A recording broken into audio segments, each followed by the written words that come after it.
علمتنا وعلمنا ما ينفعنا وعلمنا ما جهلنا وذكرنا ما نسينا اللهم يسر ولا تعسر رب تمم بالخير اللهم افتح علينا فتوح العارفين وفقنا توفيق الصالحين اللهم لا سهل إلا ما جعلته سهلا وأنت تجعل الحزن إذا شئت سهلا. InsyaAllah kita sambung balik pengajian kitab Al-Mukhtasar Al-Latif yang dikarang oleh Al-Imam Al-Allamah Abdullah bin Abdul Rahman Bafadal Al-Hadrami rahimahullah subhanahu wa ta'ala wa nafa'ana Allah bi'ulumihi fid darain amin. Kita muka surat 4 masih lagi dalam bab taharah. Jadi sebelum daripada ni kita bincang secara panjang lebar berkenaan dengan niat yang menjadi fardu wudu yang pertama, yang menjadi fardu ataupun rukun wudu. Lepas tu kita bincang secara panjang lebar. Jadi insya-Allah pada malam ni kita sambung balik. Katanya al-thani ghaslul wajhi jami'ihi sya'ran wa basharan illa batin al-lihyati al-kathifati wal 'aridaini al-kathifain. Al-thalith ghaslu yadayhi ma'a mirfaqayhi. الرابع مسح شيء من بشرة الرأس أو شعره ولو بعض شعرة في حده. الخامس غسل رجليه مع كعبيه. السادس الترتيب هكذا. Kita tengok pada muka surat 5. Kedua, membasuh wajah keseluruhannya termasuk bulu-bulu dan kulit kecuali bahagian dalam janggut yang tebal dan kedua bulu jambang yang tebal. Ini kita bincang dah. Ketiga, membasuh tangan hingga ke siku. Jadi fardu wudu yang ketiga adalah membasuh tangan hingga ke siku. Yang pertama sekali kita kena faham apa yang dimaksudkan dengan membasuh. Yang dimaksudkan dengan membasuh muslimin muslimat yang dirahmati oleh Allah Subhanahu wa taala adalah meratakan air. Itu yang dimaksud dengan membasuh. Ataupun yang dimaksud dengan membasuh bukan meratakan air, memang kena kata. Yang dimaksud dengan membasuh adalah mengalirkan air. Itu baru betul. Yang dimaksud dengan membasuh adalah mengalirkan air. Mesti kita kena alirkan air. Kalau tidak mengalir, maka tidak memada. Dan 2 bulan lepas kita pernah sentuh antara beberapa kesilapan yang berlaku dalam masyarakat kita. Ada sebahagian daripada masyarakat kita ketika pergi buat umrah, maka dia bawa spray. Lepas tu dia ambil wudu atas kapal terbang ataupun ketika dia duduk di Masjidil Haram. Oleh kerana Masjidil Haram tandah jauh, tempat wudu jauh, jadi orang kita ni banyak angin dalam perut. Duduk dalam masjid pun batal juga wudu, jadi nak keluar tu jauh. Jadi pakai mudah je ambil air spray. Okey. Boleh tak guna spray untuk ambil wudu? Boleh. Tapi kena buat sebagaimana hak yang dikehendaki oleh syarak. Mesti kita kena basuh. Jangan sapu. Jadi kalau kita nak guna spray, biar kita kalau kita nak basuh tangan saat itu kita spray biar banyak sikit, biar air tu mengalir. Lepas tu barulah kita gosok. Jangan sengih sekali, lepas tu pakai lomor. Tu dia panggil basuh, tu dia panggil sapu. Itu benda penting. Anggota tangan yang wajib kita kena basuh adalah start daripada hujung jari sehingga kepada siku. Siku wajib kena basuh.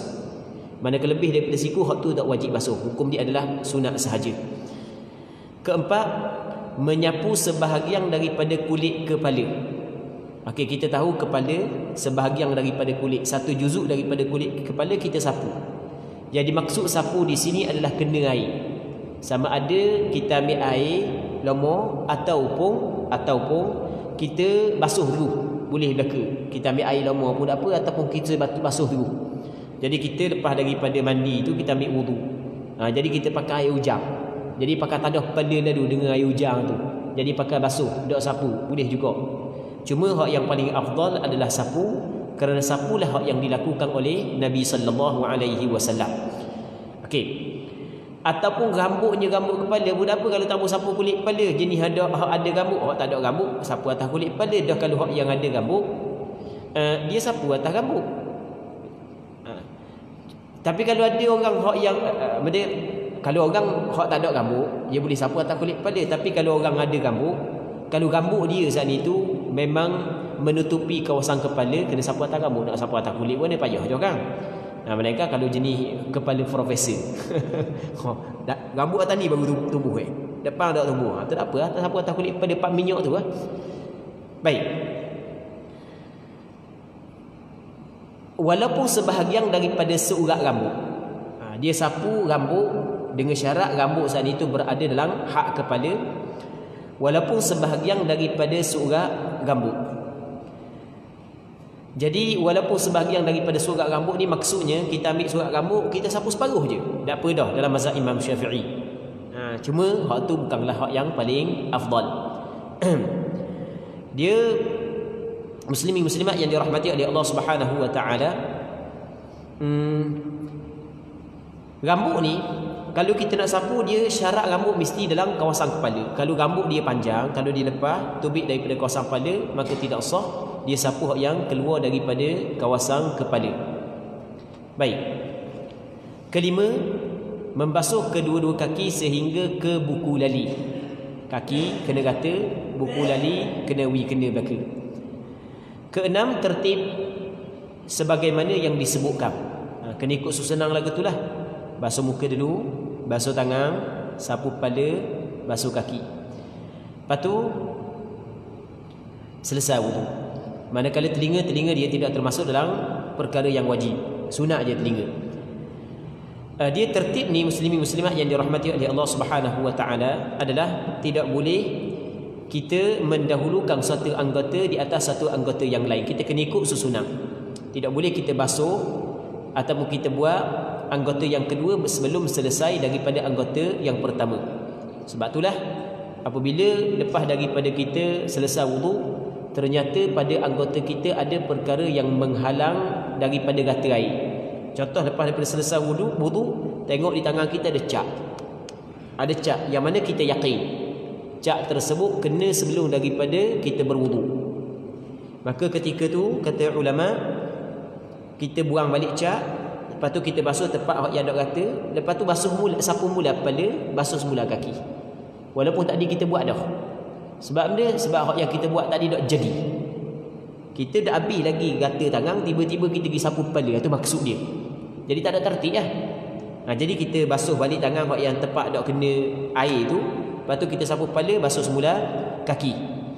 Muslimin muslimat yang dirahmati oleh Allah Subhanahu wa taala. Seterusnya, sunanul wudu.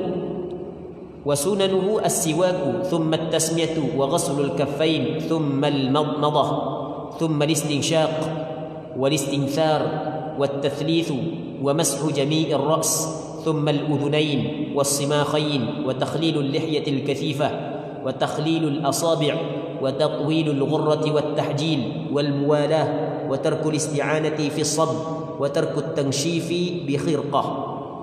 Sunat wudu. Maksud dia sunat wudu. Sunat wudu ni adalah kalau kita buat dapat pahala. Namun kalau kita tinggal, ia tidaklah merosakkan wuduk kita. Ia tidaklah berdosa. Baik, itu makna sunat wuduk. Jadi perkara ni bagi orang yang berwuduk, sunat dia buat. Dan sunat wuduk itu yang pertama bersiwak. Bersiwak ni adalah bersugi. Kita menggunakan sesuatu benda yang kasar, yang dapat menanggalkan kekotoran yang ada dalam mulut kita. Sama ada kayu sugi, ataupun bubur gigi, ataupun rating kayu, tak kira lah. Sabuk pun tak apa. Jadi kayu sugi tak ada, bubur gigi tak ada. Tengok ada sabuk, ambil sabuk lama. Ambil sabuk ronyoh. Tak ada juga bahan kain. Dapat pahala. Dapat pahala kita ronyoh.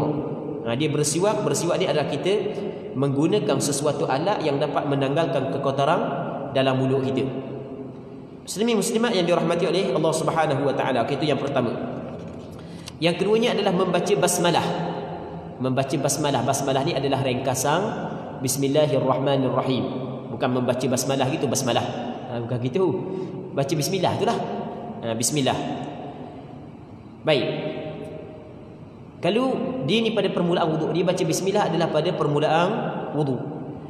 Cuma kalau kita dah ingat nak baca bismillah pada permulaan wuduk, maka sunat kita baca bismillah pada pertengahan wuduk, kerana dia kiaskan dengan makam.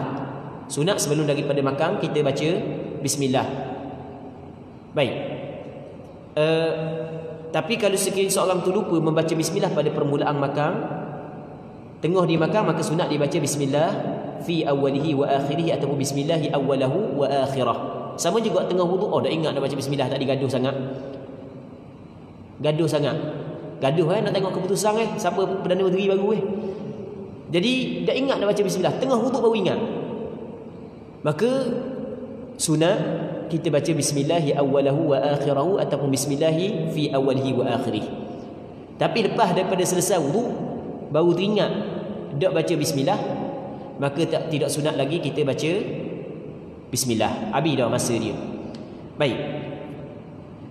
Yang ketiganya adalah membasuh kedua-dua tangan sehingga pergelangan. Ini sunat kita basuh kedua-dua tangan sehingga pergelangan tangan. Dan lebih lagi dituntut kita membasuh dua tangan kalau sekiranya kita bangun daripada tidur. Kalau sekiranya kita bangun daripada tidur dan kita nak celup tangan kita di dalam air yang sedikit, itu lebih lagi dituntut untuk kita membasuh tangan sebelum daripada kita celup dalam air. Kerana di sana ada hadis Nabi sallallahu alaihi wasallam bersabda, "Idza istayqadha ahadukum min nawmihi fala yaghmis yadahu fil ina'i hatta yaghsilaha 3 marrat, fa innahu la yadri ayna batat yaduh." Apabila seorang di kalangan kamu dibangun daripada tidur, maka jangan dia celup tangan dia di dalam air, melainkan sehingga dia basuh sebanyak 3 kali. Sebab dia tak tahu masa dia tidur malam tangan dia pam mana pun tak tahu. Tangan dia gagam dia pun tak tahu. Pegang dia pun tak tahu. Jadi sebelum daripada kita masukkan tangan ke dalam air, maka lebih lagi dituntut kita basuh dulu. Baik. Yang keempat, sunat wuduk adalah berkomor. Yang dimaksud berkomor adalah memasukkan air ke dalam mulut. Adakah disyaratkan berkomor saat itu kena kehek semula? Kata ulama tidak disyaratkan. Jadi kalau orang tu ambil air tok dalam mulut, dak kehek dah, maka dapat dah sunat berkomor. Tapi jangan buat kerja pada siang di bulan Ramadan benda gitu. Kalau selain daripada bulan Ramadan tak apa. Kalau bulan Ramadan jangan buat kerja gitu. Main benda. Masuk 3 tubik 2 je air Zuhur pula ambil wuduk tengah zuhur untuk sembahyang zuhur tengah hari, tengah daga molek jadi berkomor ni tidak disyaratkan kita kehek balik air. Asal kita masuk air ke dalam mulut, sudah dapat sunat berkomor. Baik. Yang kelimanya, memasuk air ke dalam hidung. Memasuk air ke dalam hidung kita tok je, tidak disyaratkan akak. Dia sekarang tarik. Jadi cukup je tok masuk air kawasan ni, maka sudah kita dapat memasukkan air ke dalam hidung. Adakah disyaratkan kehek semula air daripada hidung? Tidak disyaratkan. Tapi kalau kita keluarkan, itu yang paling comel. Yang keenam, mengeluarkan air daripada hidung. Ini sunat yang lain pula, mengeluarkan air daripada hidung. Yang ketujuh, bertiga-tiga. Maksud bertiga-tiga adalah kita buat 3 kali 3 kali. Kita buat 3 kali 3 kali. Yang ke-8, menyapu keseluruhan kepala. Sapu seluruh kepala. Itu hak yang sunat. Hak yang diwajibkan adalah sebahagian daripada kepala. Sapu semua kepala, hukum dia adalah sunat. Melainkan bagi orang hak yang ada sesuatu benda di atas kepala dia. Orang hak yang ada sesuatu benda di atas kepala dia, sama ada piyah, serban, tudung. Jadi boleh dia sapu di atas serban sebagai ganti kepada sapu seluruh kepala. Adakah disyaratkan payah nak pecat serban ataupun tidak disyaratkan? Ulama fiqh kata tidak disyaratkan. Maksud dia lagu mana? Okey, sekarang ni kita pakai serban, ataupun kita pakai piyah, ataupun orang puan pakai tudung. Kita pun ambil wuduk, kita malas nak pecat serban kita. Kita malas nak pecat piyah kita sebab kita dah pecat piyah dah ambil dah. Memang jadi nyanyuk semua. Kan ada kan jenis lagu tu kan? Piyah lah, spender lah. Spender sampai rumah lah. Faham mana pula spender? Tinggal dalam tandas masjid tu. Jadi nyanyuk semua. Jadi kita malah nak pecah piyah serban malah nak pecah belaka. Jadi cara lagu mana ambil wuduk? Biasalah, basuh muka rata, basuh tangan, siapa masa nak sapu kepala dalam mazhab Imam Syafi'i wajib kena sapu sikit. Sebaik-baik sapu di atas ubung-ubung, kerana hak yang Rasulullah buat sapu di atas ubung-ubung. Hak yang Rasulullah buat sapu di atas ubung-ubung. Lepas tu sempurnakan sapu di atas gerbang. Ambil sapu atas gerbang, ataupun sempurnakan sapu di atas tudung, ataupun sempurnakan sapu di atas piok. Kalau hak tak pernah buat, kena buat sekali. Sebab benda ni benda yang pernah dibuat oleh Nabi sallallahu alaihi wasallam. Cuma dalam mazhab Imam Syafi'i kata sapu sedikit kepala tu adalah diwajibkan. Sapu sedikit daripada kepala diwajibkan. Nak sapu kawasan mana boleh belaka. Cuma hak yang paling comel sapu di atas ubung-ubung, kerana hak yang Rasulullah buat sapu di atas ubung-ubung. Lepas tu Rasulullah sempurnakan sapu di atas serbang. Jadi buat sekali. Nanti kalau ketuk lagi lepas isyak, nak pecah piok. Pakai ambil wudu, siapa nak sapu kepala tu sapu sikit atas kepala ni. Lepas tu tok balik, sapu semua di atas serbang. Baik, dalam mazhab Imam Syafi'i kena ingat, kena sapu juga sedikit daripada kepala. Okey, itu dalam mazhab Imam Syafi'i. Tapi ada juga pandangan yang mengatakan dak sapu kepala pun tak apa. Sapu atas serbang aja. Ada juga, tapi itu bukan pandangan mazhab Imam Syafi'i. Baik. Seterusnya, menyapu kedua-dua telinga dan cupingnya. Sapu dua telinga hukum dia adalah sunat. Dan menyelati janggut yang tebal. Ni hak ada janggut hak lelaki, orang perang nak cari mana janggut. Hak lelaki hak janggut tebal, menyelati. Maksud menyelati ni kita silangkan jari jemari kita di celah janggut. Baik. Yang ke sebelahnya adalah menyelati jari jemari. Hukum dia sunat kita selati jari jemari ni. Buat gini. Ataupun buat gini ikutlah buat ganda pun. Yang penting kita ambil jari kita masuk celah jari. Buat gini pun tak apa, buat gini pun tak apa. Hukum dia sunat. Kadang-kadang menyelati jari hukum dia wajib. Sama ada jari tangan ataupun jari kaki. Kadang-kadang hukum dia wajib. Asal sunat, hukum dia wajib. Bila wajib? Wajib kita menyelati jari sekiranya kalau kita tidak menyelati jari maka dok kata air. Jari kita ni rapat sangat. Cucu air dok kata. Jadi kalau kita nak kata mesti kita kena masukkan anak jari celah tu. Maka kata ulama wajib kita kena menyelati. Kerana benda?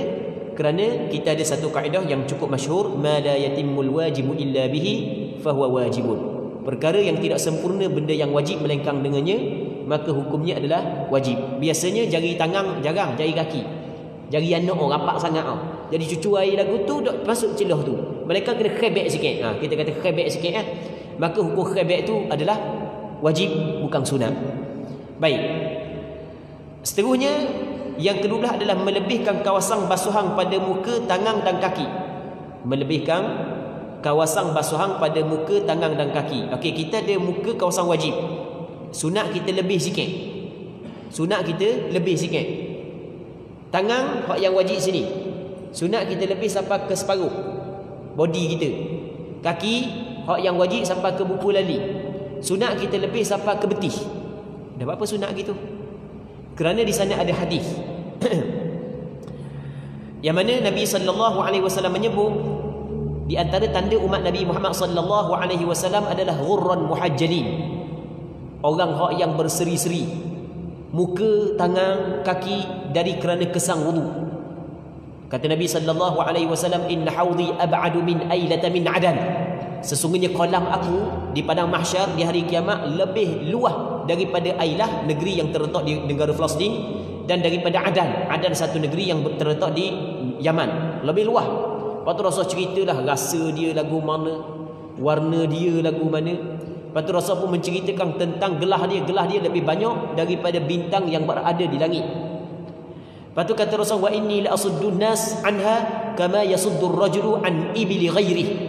Aku menghalang manusia daripada mendatangi kolam aku sebagaimana seorang lelaki menghalang unta orang lain daripada minum di kolam air dia. Orang yang pelihara unta gambar, siapa masih nak minum air unta dia, tiba-tiba mari unta orang lain nak minum air, dia kambak. Macam zaman kita ni orang pelihara lembu. Siapa masa nak makan lembu, nak makan meh lembu dia, tiba-tiba mari lembu orang lain, memang dia hambak Gitulah yang Rasulullah sallallahu alaihi wasallam kata, aku akan halang orang lain daripada mendatangi kolam aku sebagaimana seorang lelaki dia menghalang unta orang lain daripada mendatangi kolam dia. Maka sahabat tanya, ata'rifuna yauma idzin ya Rasulullah? Adakah mu kenal kami pada hari itu sedangkan manusia ramai ketika itu? Kata Rasulullah sallallahu alaihi wasallam, na'am, ya. Lakum sima laysat li ahadin minal umam. Mu mempunyai tanda yang mana tanda ini tidak ada pada umat-umat yang lain. Tariduna alayya ghurran muhajjalin min atharil wudu. Mu datang kepadaku dalam keadaan mukamu, tanganmu, kakimu berseri-seri dari kerana kesang wudu. Berseri-seri daripada kerana kesang wudu. Jadi kerana itulah sebahagian daripada ulama termasuk pandangan mazhab Imam Syafi'i mengatakan dalam kita mengambil wuduk sunat kita melebihkan daripada basuhan yang wajib. Muka kita basuh sikit lebih, tangan kita basuh sikit lebih, kaki kita basuh sikit lebih. Baik. Dah apa dak terjun lalu dalam qadah. Habis seluruh tubuh bercahaya belaka. Kalau orang mikir kan, dah kan kita nak perbanyakkan cahaya kan pakai terjun selalu kan. Jadi hak tadi lengang-lengang je, dia habis seluruh tubuh lalu dah. Betul tak gitu kan? Nak jawab kan dia? Susah orang nak jawab. Jadi sekarang ni kan kita memperbanyakkan basuhan pada wuduk lebih daripada basuhan wajib adalah untuk bagi cahaya pada anggota-anggota wuduk tersebut. Nak banyak cahaya. Dah kalau begitu pakai terjun terus dalam qadah. Terjun terus dalam laga, pakai mandi terus. Jadi seluruh tubuh bercahaya. Boleh tak buat gitu? Tak boleh. Dah apa pula tak boleh? Yang pertama sekali Rasulullah sallallahu alaihi wasallam tidak ajar cara kita berwuduk begitu. Yang keduanya, wuduk ada anggota-anggota dia. Anggota wuduk muka, tangan, kepala, kaki, bukan seluruh tubuh. Hak seluruh tubuh tu mandi, bukan wuduk. Tu kita kena faham. Kalau orang bincang berkenaan dengan bab ni, dia kata kalau gitu kita terjun dalam qadah lalu lah. Kita jawab mana? Tak boleh. Apa tak boleh? Anggota wuduk bukan seluruh tubuh. Anggota wuduk muka, tangan, kepala, kaki je waktu anggota wuduk. Tu kita kena faham. Dan kita kena tahu cara nak jawab. Muslimin muslimat yang dirahmati oleh Allah Subhanahu wa taala. Yang ke-13, berturut-turut. Maksud dia berturut-turut. Berturut-turut ni maksudnya kita jangan selangi masa yang lama di antara perbuatan-perbuatan wuduk, di antara basuh muka dengan basuh tangan, dengan sapu kepala, dengan basuh kaki, jangan selangi dengan tempoh masa yang lama. Dan ukuran lama ataupun sekejap mana? Kata ulama, tengok kepada udara yang pertengahan. Tubuh kita pun bukan panas sangat, bukan sejuk sangat. Jadi jangan sampai kering, basuh muka baru nak basuh tangan. Tu dipanggil tidak ada berturut-turut. Dia tartib lain, berturut-turut lain. Baik. Berturut-turut hukum dia adalah sunat, tidak wajib. Jadi kalau kita ambil air sembahyang rumah, ambil air sembahyang, sapu muka, basuh muka, basuh tangan, habis air. Allah. Dah nak ambil sembahyang mana? Tak apa lah, pakai pergi masjid lah. Pergi masjid, nanti sampai masjid, sapu kepala, basuh kaki. Dah 5 minit kau nak pergi masjid kau. Biar 5 minit, 10 minit pun. Sebab dia? Sebab mualak bukan wajib. Mualak hukum dia adalah sunat. Baik. Yang ke-15, tidak mengelap air. Yang ke-14, tidak meminta bantuan untuk menuang air. Tidak meminta bantuan untuk menuang air. Sunat kita tidak meminta bantuan untuk tuang air. Maksud dia minta bantuan untuk tuang air, kita nak ambil wuduk. Kita kata, tolong tuang kau. Tolong tuang, aku nak ambil wuduk tolong tuang atas muka apa. Lepas tu tangan pula, tolong tuang. Maka hukum dia adalah tak sunat awak gitu. Sunat jangan kita minta tuang. Kalau kita minta juga, maka hukum dia adalah khilaful aula, menyalahi hak yang lebih utama. Hak utamanya adalah kita tidak minta tolong. Tapi kalau kita minta tolong basuh terus, saat ni tuang, basuh terus, dia lain tau. Tuang lain, basuh lain. Kita kata tolong basuh muka apa nak ambil wuduk Padahal kita boleh basuh diri. Bukan kita nak boleh basuh. Kalau orang sakit tu lain. Kita boleh basuh, kita suruh orang basuh. Tolong basuh kau. Basuh jenis nak manja. Ibadat pun nak manja kau. Tolong basuh kau muka. Kawan ni basuh dah. Betul kawan ni. Tangan pula basuh kawan ni. Hukum dia makruh. Hukum minta orang supaya basuh muka kita untuk kita berwuduk, hukum dia makruh. Tapi kalau minta tuang kita basuh sendiri, tak sampai makruh. Dah berapa makruh orang tanya?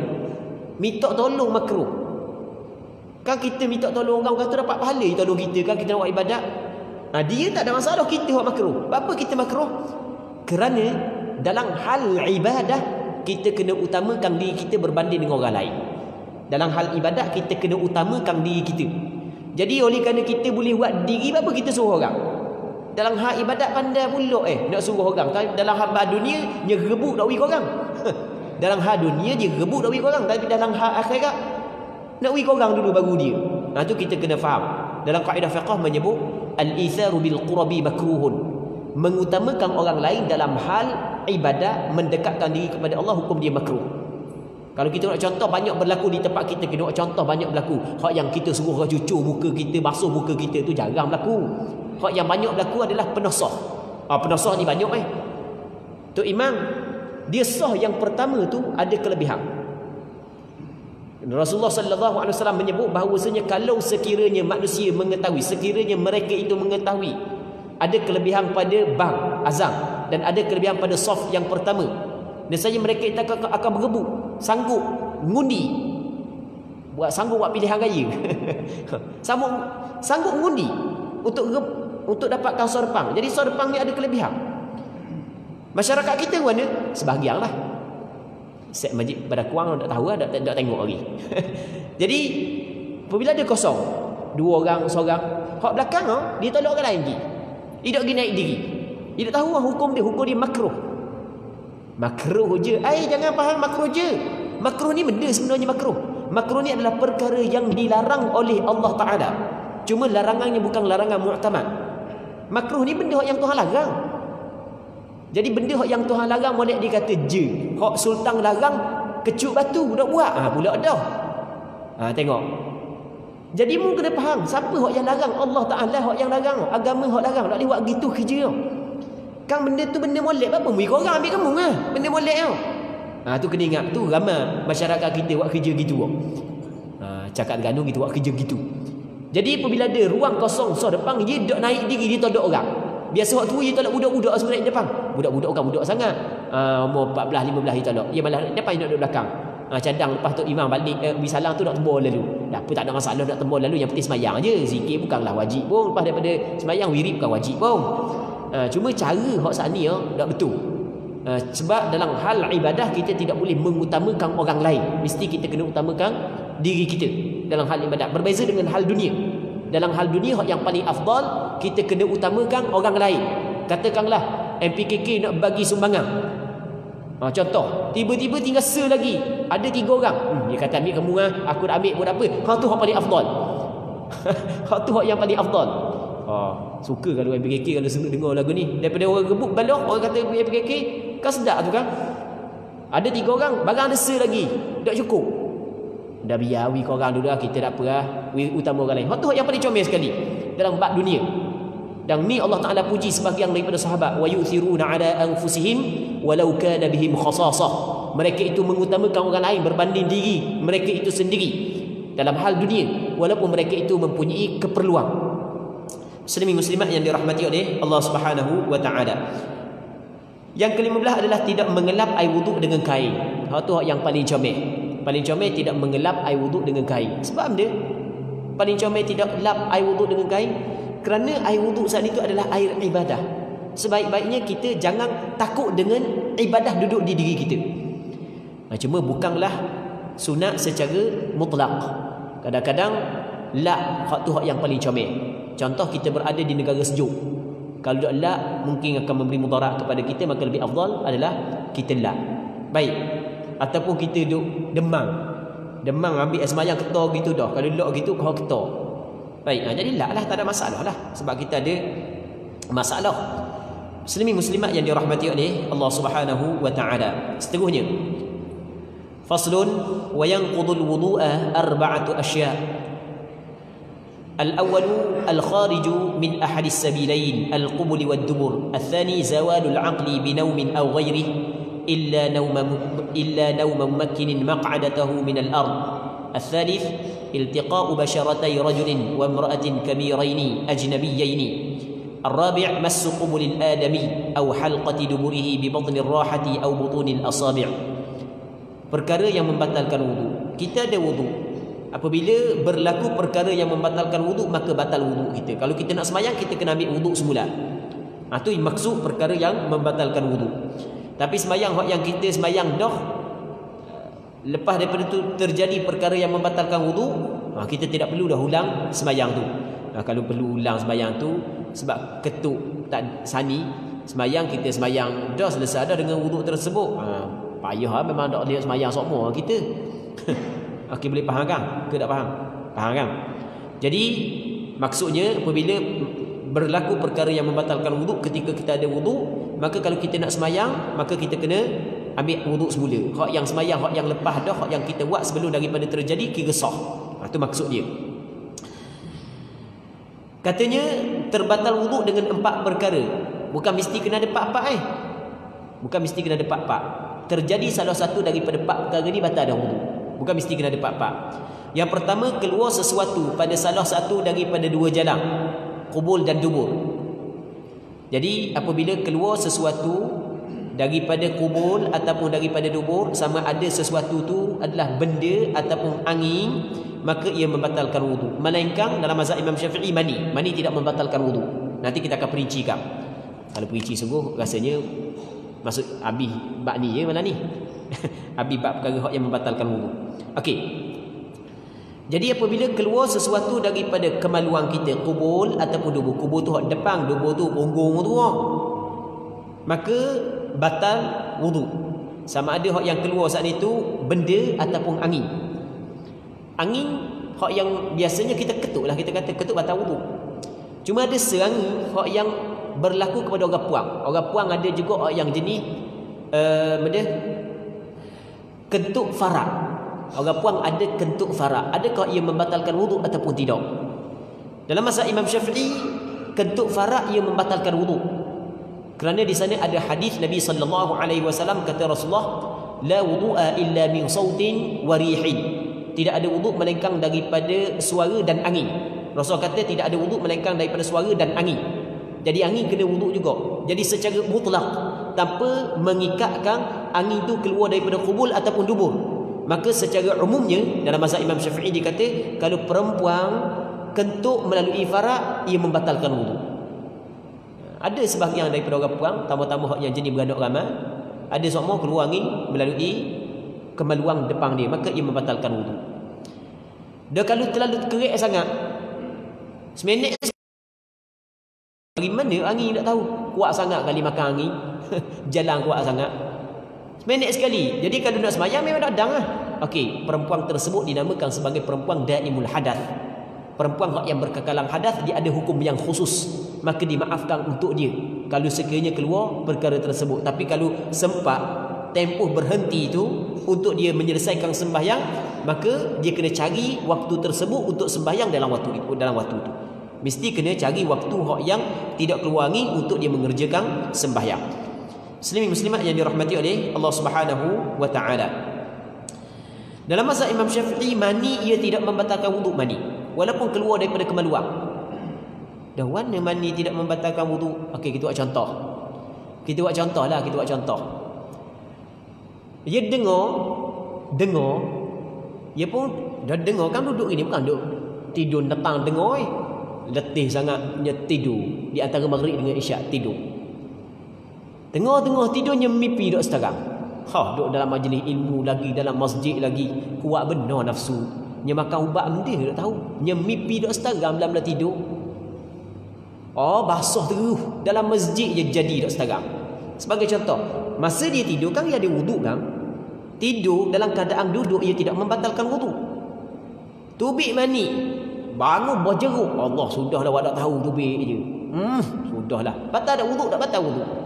Dia boleh semayang? Tak boleh semayang. Nak semayang guna berhadas besar. Cuma wuduk tak batal. Dah katanya pula, faedah benda wuduk tak batal dia nak semayang. Okey, ada faedah sebenarnya. Faedah dia, okey, faedah dia gini.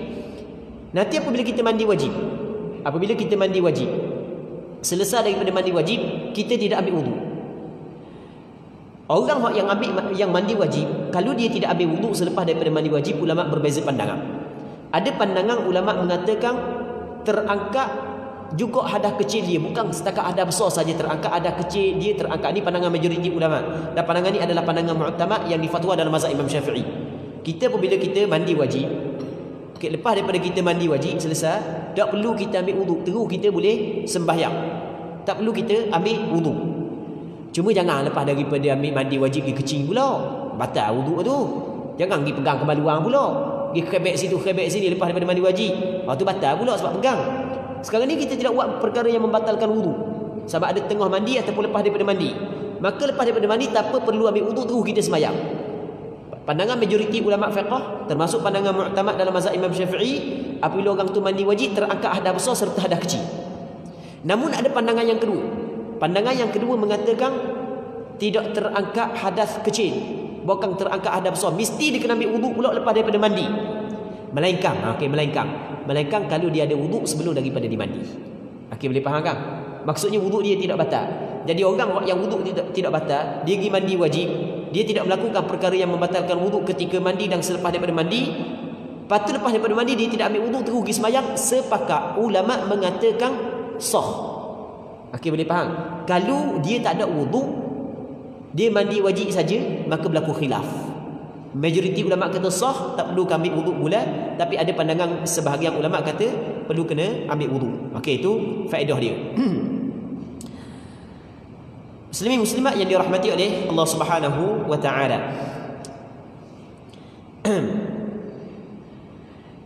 Yang keduanya, antara perkara yang membatalkan wuduk ataupun perkara yang membatalkan wuduk yang kedua adalah hilang akal. Kerana tidur atau selain daripada tidur. Dia tidur, dia dikirakan hilang akal. Bukan hilang akal maksud gila, bukan.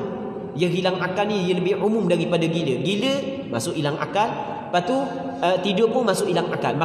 Masuk di bawah hilang akal. Dia maksud hilang akal ni dia tidak pandai dah nak tamyiz. Orang tidur kan? Orang tidur ada akal ke? Tak ada dah. Selok kan ni tak marah. Orang tidur. Cuba selok tengah jaga kau. Bahan apa dok sekarang? Orang tidur kan? Orang tidur tak ada malu dah. Kadang-kadang buat qiyamul lail. Jadi pakak tidur di masjid. Contoh kan kita katakan, dah bukan tidur sama, hak tidur jenis buah. Oh, tidur buah dah lah, tak pakai spender, pakai kaki saja. Power nampak, tak sedar dah. Orang kau pagi esok baru malu. Dia tak ada akal, bukan maksud gila di sini. Baik. Hilang akal kerana tidur atau selain daripada tidur, pitang, mabuk, gila.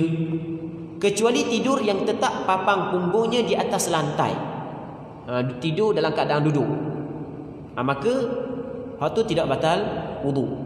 Muslimin muslimat yang dirahmati oleh Allah Subhanahu wa taala. Ketiga, bersentuhan kulit lelaki dan perempuan yang dewasa dan ajnabi. Bersentuhan kulit lelaki dan perempuan. Kulit kalau gigi dah batal wuduk dalam mazhab Imam Syafi'i. Rambut dah batal wuduk. Gigi dah batal wuduk, rambut dah batal wuduk, kuku dah batal wuduk. Orang yang batal wuduk adalah kulit lelaki dan perempuan. Kalau kulit sama-sama lelaki dah batal wuduk. Walaupun orang lelaki tu cara puang, Allah lembeknya, sutungnya dia. Cara puang dah, dia pergi pegang, dah batal wuduk. Kulit lelaki dan perempuan. Lelaki sama lelaki dah batal, puang sama puang dah batal. Yang dewasa, maksudnya yang telah sampai kepada hak syahwah.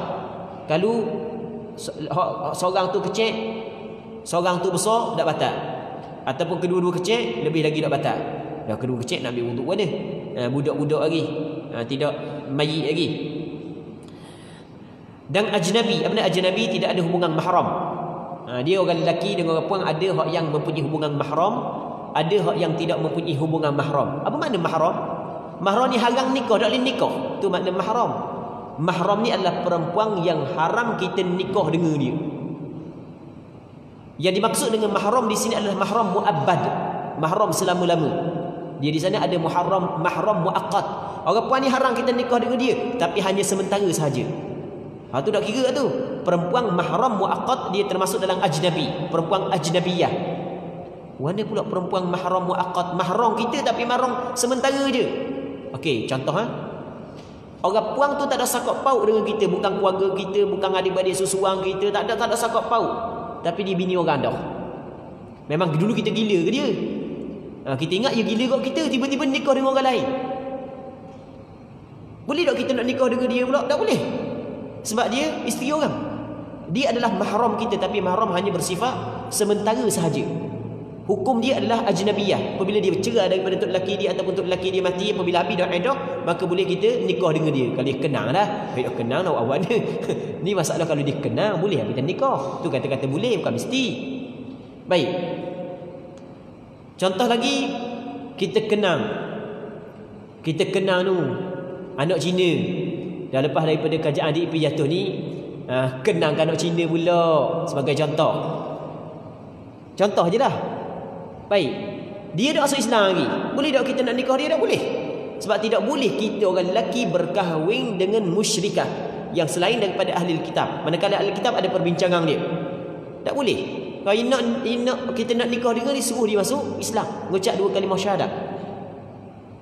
Mahram, tapi mahram sementara sahaja. Sementara. Okey, 2 ni sebagai contoh sementara. Tapi dia tu adalah ajnabiyah. Dia halal dengan kita, tapi buat masalah ni tak boleh nikah. 2. Yang ketiga, perempuan tu bukan bini orang, tapi dia berada dalam iddah.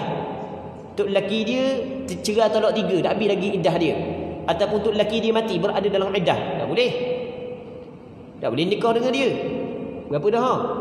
3. Yang keempat, adik-beradik bini kita, adik ipar kita. Kita kena ingat bini kita, adik ipar dia bukan mahram kita. Jangan mudah-mudah. Orang kita dah adik ipar kan, dah adik ipar, biar adik ipar kan. Sedap dia adik ipar. Rasulullah larang lebih teruk lagi kalau adik ipar. Tahu tak? Satu ketika kata Rasulullah kepada sahabat, iyyakum wad-dukhula 'ala nisa. Mung kena jaga diri mung daripada masuk kepada tempat perempuan.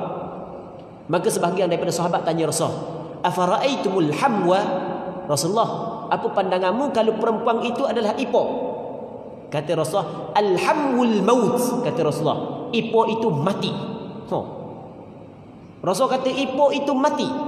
Kata Imam Nawawi, maksud ipar itu mati adalah bahaya dengan ipar dia lebih bahaya daripada orang lain lagi. Sebab seorang dia berkhalwat dengan ipar orang lain tak rasa pelik. Dah adik ipar dia tak rasa pelik. Tapi berkhalwat dengan orang suku sakak rasa pelik sikit. Sebab tu Rasul kata alhamul maut. Okey, ipar kita bukan mahram kita. Jadi apabila kita boleh nikah dengan ipar kita, tapi dengan syarat apabila kita berpisah dengan isteri kita mati ke ataupun cerai ke, baru boleh nikah dengan ipar. Jadi ipar ni dipanggil mahram muaqqat. Maksudnya mahram muaqqat, perempuan yang haram dalam tempoh sementara sahaja. Sementara kakak dia ataupun adik puang dia menjadi isteri kepada kita. Okey, ni panggil mahram muaqqat. Antara mahram muaqqat lagi, habislah 2. Antara mahram muaqqat lagi adalah orang yang nikah pak. Orang yang nikah pak. Kita sebut saja, tak ada seorang hak nikah pak dalam ni hak nikah pak. Dia apabila nikah pak nak seorang lagi boleh ke tak boleh? Semua orang tu mahram belaka, mahram muaqqat sebab mu cukup dah kota. Wi ke hak dah cukup kota lagi macam ni. Hak cukup kota cukup dah. Okey, itu dipanggil mahram muaqqat. Okey, mahram muaqqat, mahram hak yang hanya bersifat sementara pada asalnya adalah ajnabiyah. Maksud dari ajnabiyah, dia adalah perempuan yang asing daripada kita, bukan mahram. Hak yang dimaksud mahram di sini dalam bab wuduk ni, dalam bab salang adalah mahram muabbad. Mahram selama-lama. Dia mahram selama-lama, semua sekali ada 18. Okey, 18 panjang pula Nak sebut belaka ke 18? Biar apa kita cepat-cepat 18 cepat-cepat. Okey, kita tengok. Sebab yang terjadi mahram 3. Yang pertamanya nasab, yang keduanya penyusuan, yang ketiganya perkahwinan. Sebab yang terjadi mahram 3. Yang pertamanya nasab, hubungan kekeluargaan, yang keduanya adalah penyusuan, yang ketiganya adalah perkahwinan. Hak yang jadi mahram dengan sebab hubungan kekeluargaan 7 sahaja. 7 jenis perempuan sahaja. Yang pertamanya adalah mak-makmu. Allah Ta'ala kata begitu dalam Quran, hurrimat alaikum ummahatukum, diharamkan kepada kamu ibu-ibu kamu, mak yang melahirkan kamu, mak kepada mak yang melahirkan kamu, mak kepada ayah yang melahirkan kamu. Cakap kita mak, tok, sekatah, semua mahram kita belaka. Okay, itu yang pertama. Hurrimat alaikum ummahatukum wa banatukum, anak-anak perempuan kamu, anak perempuanmu. Tak kira lah daripada bini mana pun, cucu perempuanmu, cicit perempuanmu, ciak perempuanmu, sampai ke bawah, mahram belaka. Yang ketiganya, wa akhawatukum, adik-beradik perempuanmu. Sama ada adik-beradik seibu sebapa, adik-beradik sebapa ataupun adik-beradik seibu, semuanya mahram belaka. Baik. Wa ammatukum, mak saudara sebelah ayah. Dia ammah mana mak saudara sebelah ayah. Mak saudara sebelah ayah. Tok saudara sebelah toki, dimasuk dalam ammah. Kita ada mak saudara sebelah ayah. Maksud dia mak saudara sebelah ayah, adik-beradik ayah kita hak puang tau. Tu mak saudara sebelah ayah. Adik-beradik toki kita hak puang. Tu dipanggil tok saudara sebelah toki. Tu masuk dalam ammah belaka, haram. Siapa kata haram? Pak, wa khalatukum, mak saudara sebelah mak, adik-beradik mak kita, adik-beradik tok kita, nenek kah? Orang Terengganu tok je. Adik-beradik tok kita, adik-beradik nenek kita hok puang semua mahram kita ke atas. Ke atas tok nyang kita, tok nyuk kita, adik-beradik dia semua mahram belaka. 5. Yang keenam adalah wa banatul akhi, anak perempuan kepada adik-beradik lelaki kita. Kita ada adik-beradik lelaki, adik-beradik lelaki kita ada anak puang, cakap kita anak dara kita melalui adik-beradik lelaki kita, cucu dara kita melalui adik-beradik lelaki kita sampai ke bawah, mahram kita belaka. Yang ketujuh adalah wa banatul ukht, adik anak perempuan kepada adik-beradik perempuan kita. Ni anak dara melalui adik-beradik lelaki, begitu juga anak dara melalui adik-beradik perempuan. Okey, ni 7 melalui hubungan kekeluargaan. Hak selain daripada tu bukan mahram walaupun ada hubungan darah dengan kita. Okey. 7. Manakala hak penyusuan pula, apabila terjadi penyusuan, cukup syarat dia budak saat itu tidak lebih daripada 2 tahun, 2 tahun ke bawah dengan pengiraan tahun Islam. Lepas tu 5 kali penyusuan, maka budak saat itu menjadi anak susuan kepada ibu yang menyusukan dia. Manakala suami kepada isteri perempuan tersebut adalah ayah susuan dia. Dia apabila berlaku penyusuan, maka mahram saat itu terjadi sebagaimana mahram nasab. Sebab Rasul kata yahrumu minar radha'ati ma yahrumu minan nasab, haram dari kerana susuan apa yang diharamkan dari kerana nasab. Jadi ni orang puang, ni tok lelaki dia. Ni kita buat mudah-mudah lah. Ni orang puang, ni tok lelaki dia, ni budak umur dak apa 2 tahun, anak akak dia, dia susu cukup 5 kali. Budak ni baru umur setahun. Maka ni mak susu dia, hak ni ayah susu dia.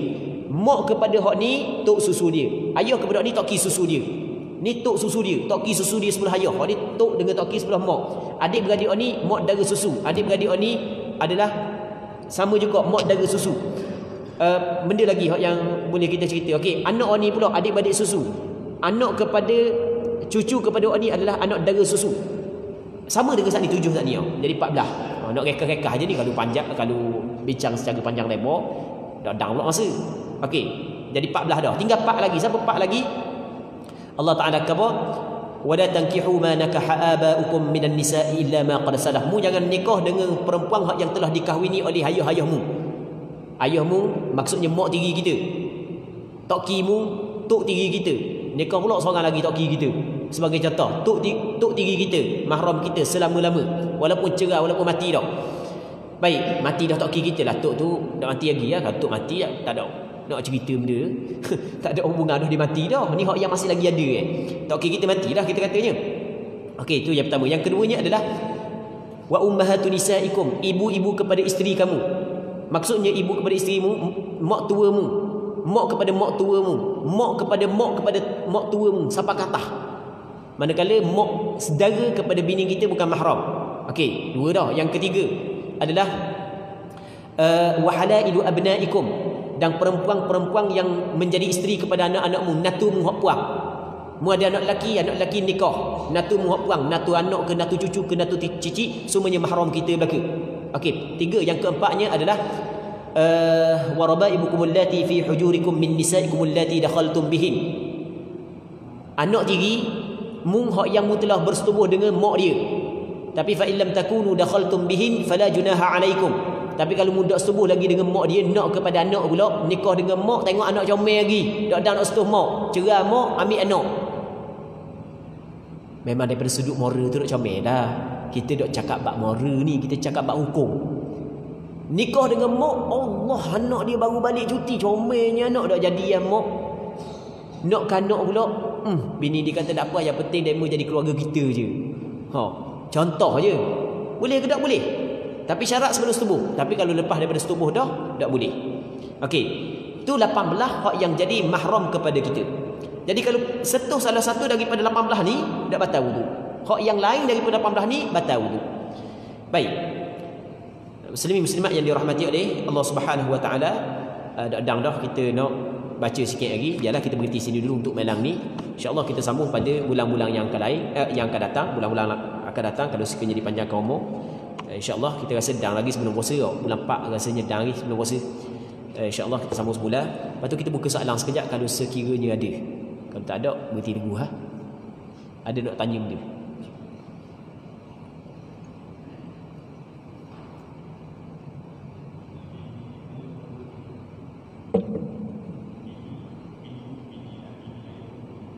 bini ayah mertua kita adakah mahram ataupun tidak?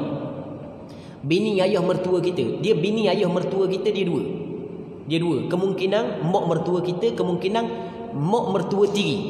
Okey, boleh faham kan? Soalannya, macam mana kau bini ayah mertua kita? Dia bini ayah mertua kita ni dua je. Yang pertamanya mak mertua kita. Yang keduanya mak mertua tiri.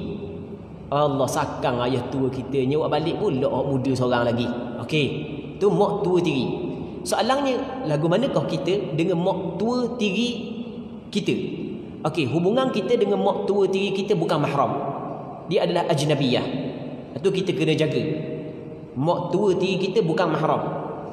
Bapa bukan mahram? Kerana tidak ada sebab yang mengharamkan di antara kita dengan dia.